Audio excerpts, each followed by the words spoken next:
Welcome back to my Super Metroid 100% item collection rate guide and walkthrough. We're now going into the Lethal Lava Land version of Metroid, which is known as Norfair, which is not fair. Excuse me. Anyway, there is surprisingly a lot of goodies in Norfair. Like, you can get the high jump boots. Well, you can actually get that really early, but I chose not to get it since you don't really need it. It's just kind of a waste of time, but speaking of waste of time, why the fuck did the bomb this shit like every fucking time? Like, seriously, that wall's so unnecessary. I should really look at those blocks that, like, once you destroy it, you don't have to destroy it anymore, but no, they literally make you waste super missiles just to go into Kraid's lair. It's fucking retarded. Anyway, there is another section here which will let you do that trick with the morph ball, but as I mentioned, I'm not doing it, so don't get mad at me. This is not a guide for doing expert tricks that only fucking pro players can do. This is meant to help everyone. And yeah, I know some people, oh, well, now everyone can do a fucking bomb jump. It really isn't that fucking hard to do. It just takes a little practice. Like, seriously, I'm not even that good at the game, and I can do it fine, so I don't want to hear it. Anyway, kill that creature who is surprisingly fast, but go ahead of him so you can take care of him. You do have to kill him in order to leave this room, which is kind of weird, but collect the missile expansion, but do not collect the energy tank yet. We're going to save that in just a second, so you can get our health back after that damage we just took. So, yeah, we'll come back for this a little bit. I promise. It'll be worth it in the end. In the end. The fucking Linkin Park song was terrible. I just fucking hate it. Anyway, get the high jump boots. This will let us jump really high. We can get a lot of serious airtime, and, well, we're gonna kinda need it for later.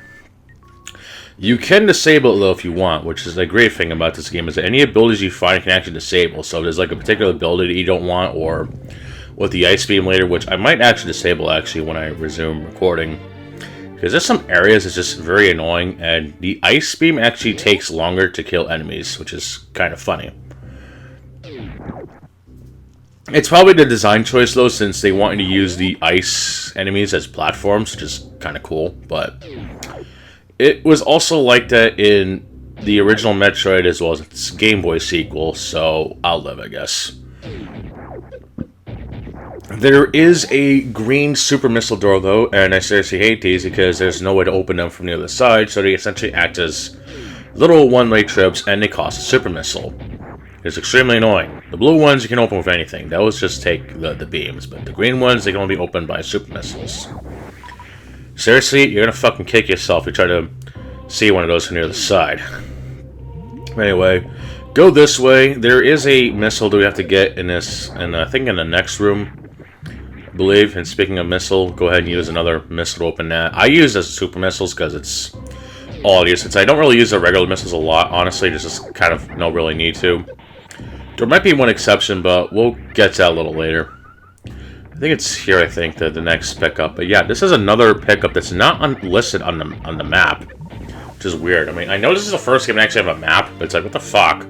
Could they really not bother actually marking this shit half the time? Like, seriously, whoever did the mapping got really lazy, or they wanted you to thoroughly explore, which I don't mind in a Metroid game. It's actually really nice. Despite Fusion's kind of shitty design in terms of linearity, it's still very much fun to explore in that game, since it just lets you play these games without having your fucking handheld for all the way. Even though, yes, Metroid Fusion does have definitely points you way too much in the fucking direction we're supposed to go, but it's the journey that's the destination, which makes these games great. But we're going to go into the green ball of doom. Another very familiar design from the original Metroid. I did actually spend quite a bit of time in this room, so you're going to be seeing a couple cuts. Very shitty cuts, but cuts nonetheless. Before we do that, we actually have a save room if you want to save here, which, again, I only save near the boss fights just so I don't have to do them again. I'm usually pretty confident playing this game. This game is really not that hard. It's just, there might be some areas that might be a little rough. I did come close to dying, but I don't think I've actually died yet. And if I did, then, well, I definitely came close, but not actually dying. But anyway, wall jump up here so you can get to this green door, which you can get an early missile expansion, which we're going to need. I do make a mistake in this next part. You actually want to stay on this ledge and shoot a super missile at the little blob of doom on the little ledge, so you can then wall jump on that ledge, so you can get up here. You don't necessarily have to do this. You actually come here a little later, but I figured I'd try to show off my epic gamer skills and get the speed booster a little early, since we'll be needing it later anyway. But I figured I'd do that. There's actually a path can take later actually that you get here, but if you want to get it a lot earlier, you can do this. It really isn't needed, but it's I figured I'd do it anyway, but I'll explain a little later when we get there. But for right now, there's this very interesting section with these 5 enemies that actually appear as one. This is actually a very convenient farming spot for pickups and shit. Not exactly the most ideal way of getting your shit back, but it works. So when you're all full, I believe I'm just checking this like any additional secrets. I'm trying to look at the maps too much. Like, I know I'm gonna have to do like one last cleanup before the end game, which is Torian, or Torian 2.0. So a lot to say about when we get there, but there is actually a secret here, which again is not marked on the map, but whatever. You get so many fucking missile expansions, it's not even funny. Like, seriously, give us more fucking super missiles. Like, damn. Anyway, go ahead and get the speed booster. I don't think there's anything in here again. There might be, but if there is, I'll probably come back after.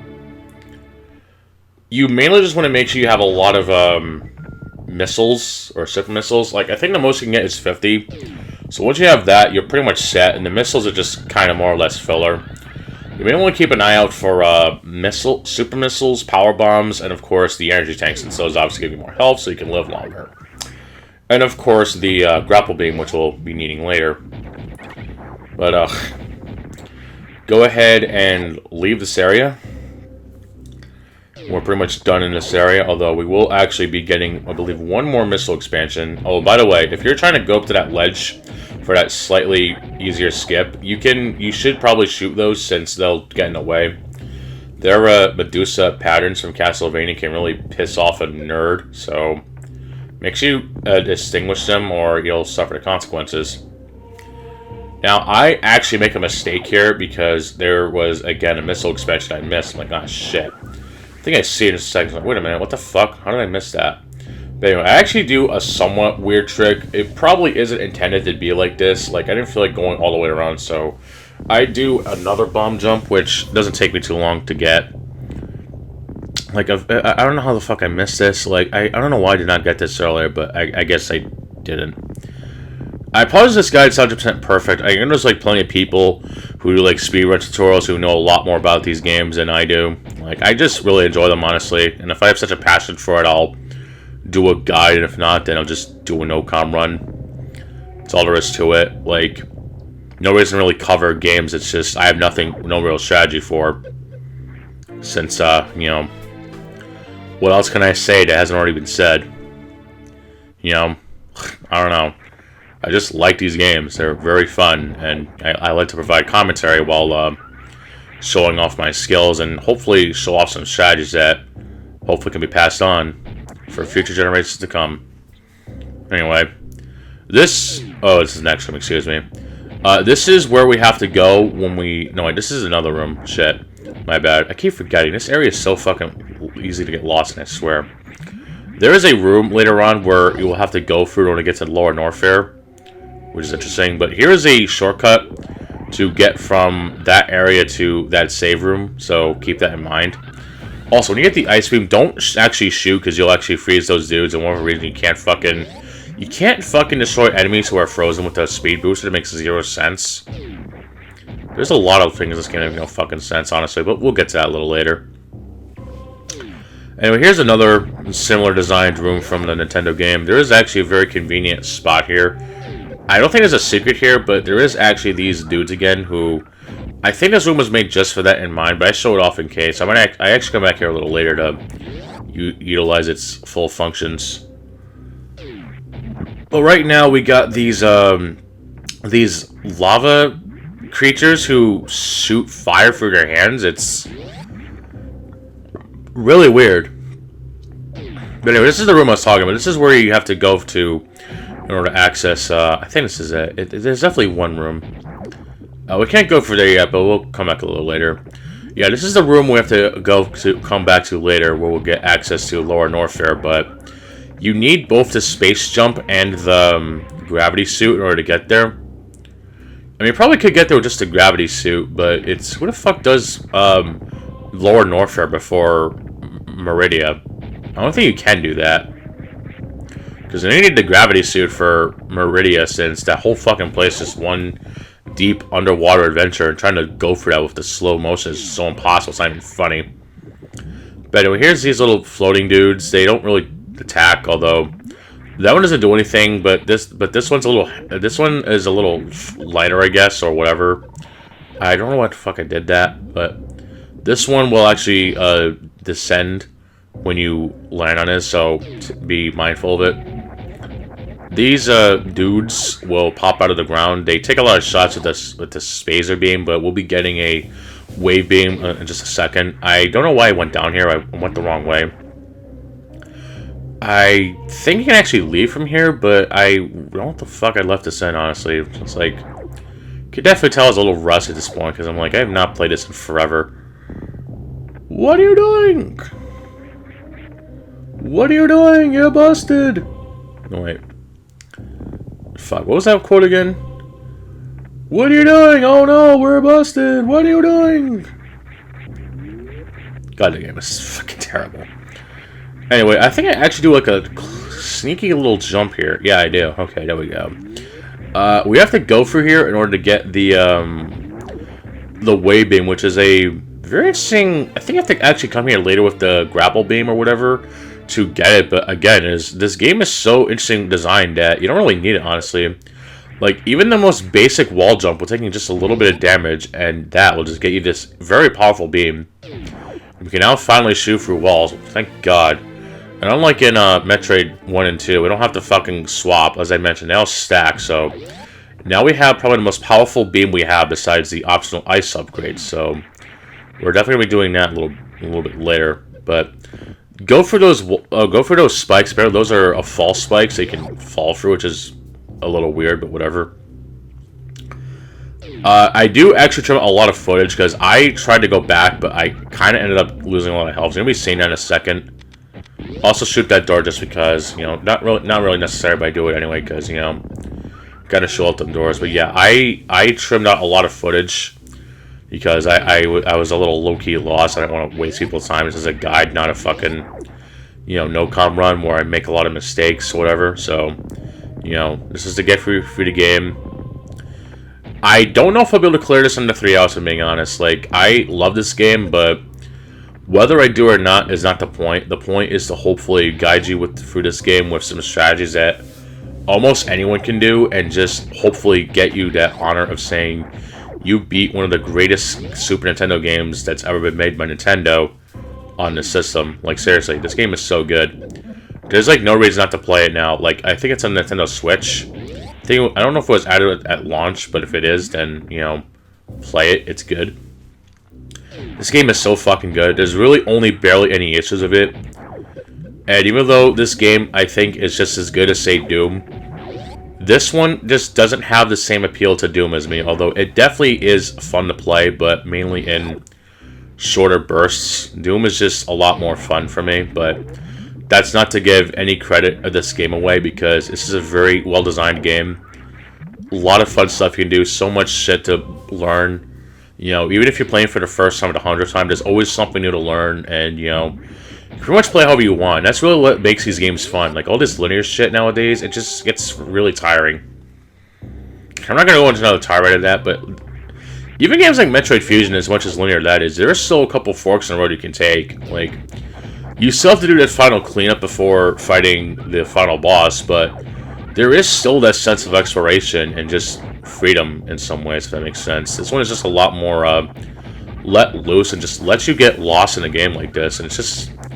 You don't really get games like this anymore. Like, I know there's, like, Bloodstained, but... I don't know. It's a bit of a weird beast. Definitely not for everyone. It's definitely more for those who played games like this and Symphony of the Night.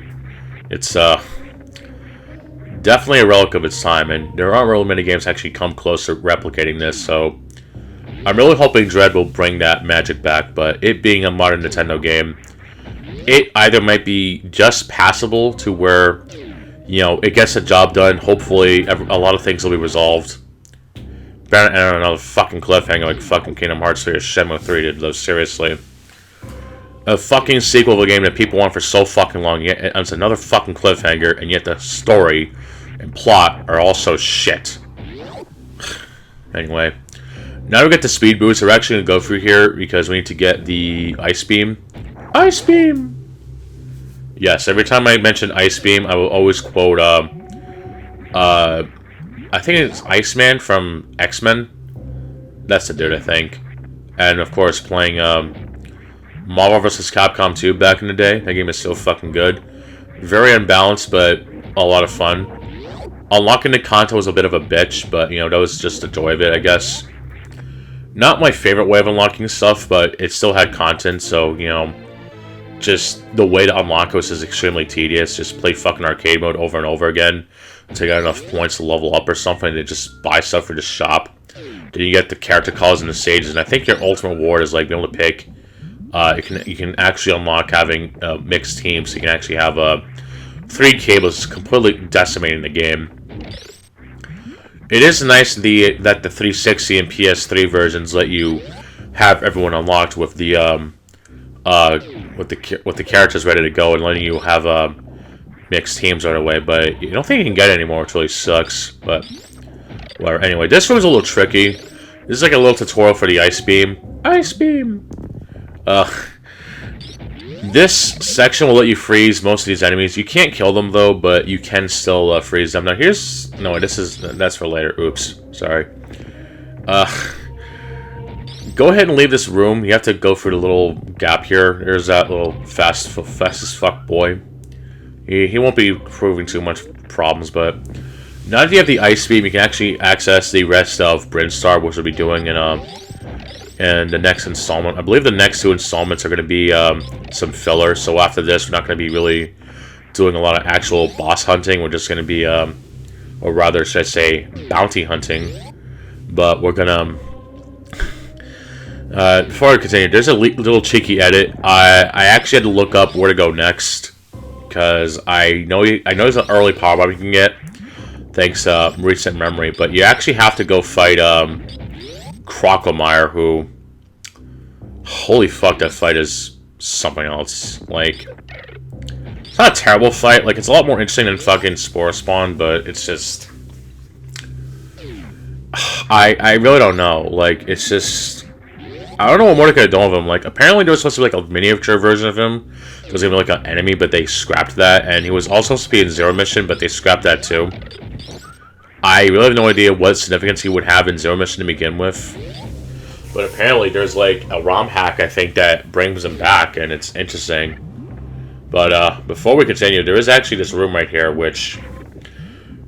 Actually, no, I think I do this... No, I do this now, I think, yeah. There's this cheeky little missile on top of there, but I'm thinking, okay, I can't jump up there, so I'm going to try bomb jumping. But the problem is that there's these fucking dudes who come out of the lava, and because they don't have the gravity suit, we're still going to get hit by the lava, so we have to, I have to whip out the super missiles and shoot them whenever they pop up, and of course I don't have enough, so I'm kind of fucked.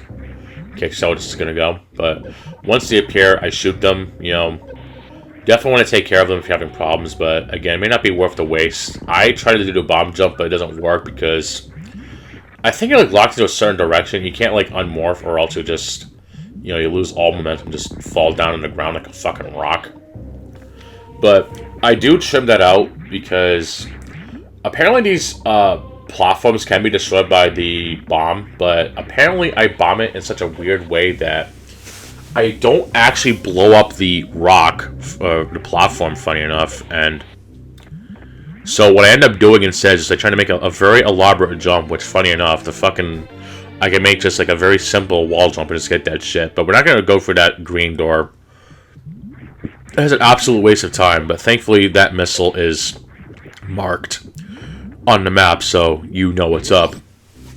I do wish there was like a slightly different palette though for like items you already collected. Like, we have a fucking black square to tell you they've collected something. I don't know. This game definitely needs a fucking proper checklist, but it is the third game, and they didn't really care about item collections. I think it's the first game to actually start doing that, so whatever.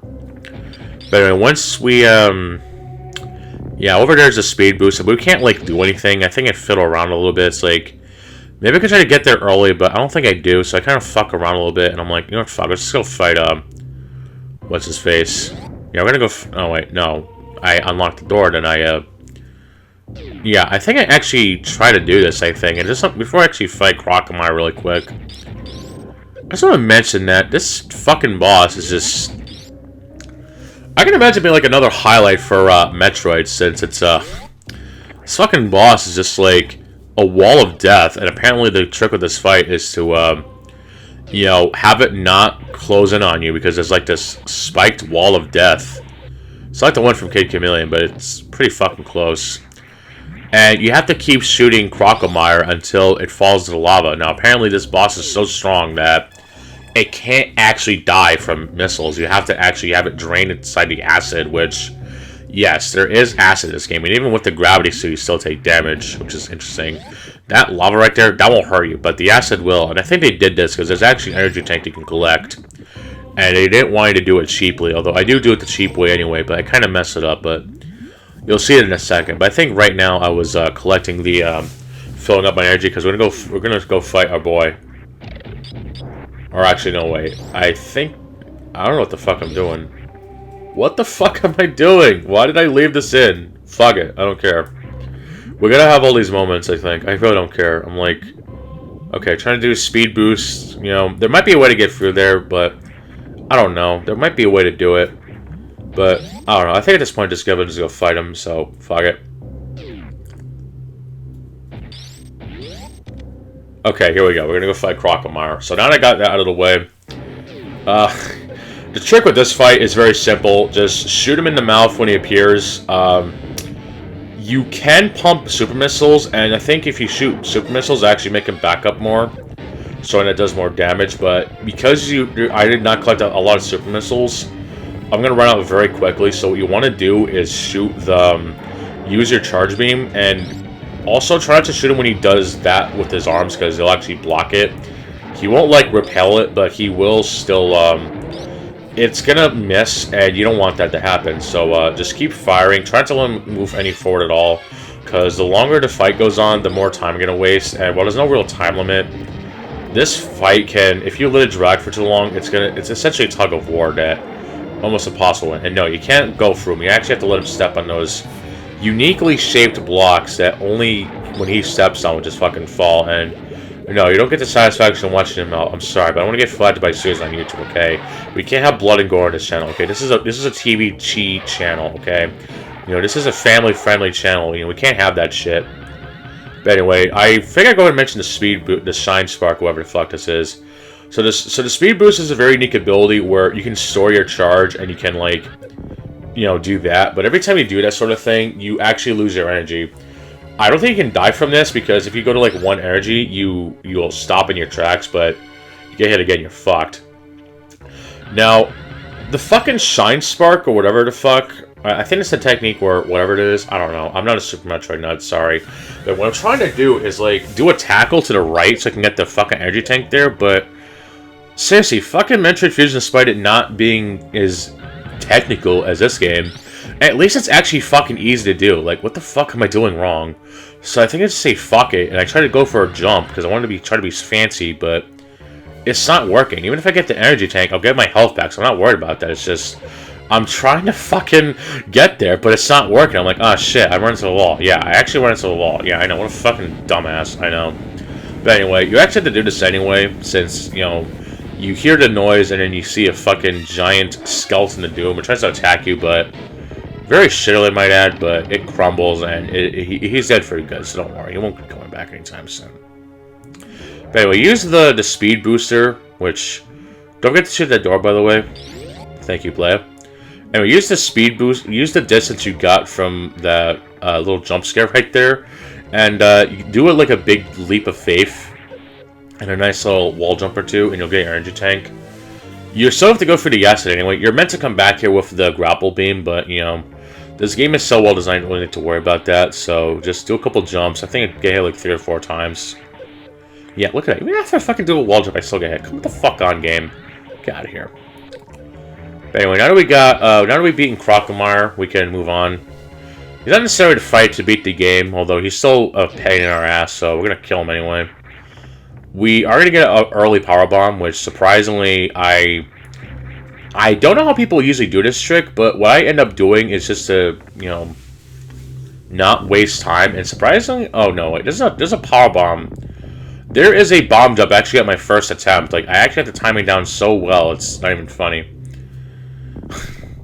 But anyway, here we go. We're power bombing. We're bomb jumping. Like I said, there might be an easier way to do this, but I do it this way because hopefully, by doing this, you can learn how to do power bomb jumps and shit. So you can do some really cool techniques and shit. It's not the most viable way of doing it, but, you know, again, it's viable. I use the missiles there because I don't have any fucking super missiles left, so that's why I use them. And we get a power bomb, which you're not supposed to get at this point, but fuck it. It'll save us a lot of headaches, and we're going to be doing a little bit of like a item cleanup or whatever, or like prepare for our next major boss. So I'm like, you know, let me keep going, but, you know, I'll be a boss. I'm gonna, like, just to save, I'm like, you know, I'm gonna go back and save, which I think I do right now. Or no, I think I stock up first. I think I go save. So there isn't much left to say. The next 2 installments will just be mainly focused on item collecting, whatever I can get at least. There might be some stuff that I'm gonna have to edit out, but it's you know, there's not much to go on, so it's gonna be mainly item collecting. So if you don't care about that, then skip to this installment where I fight the next boss. But since it's a 100% guide, you probably don't want to do that anyway. But thanks for watching, and you take care.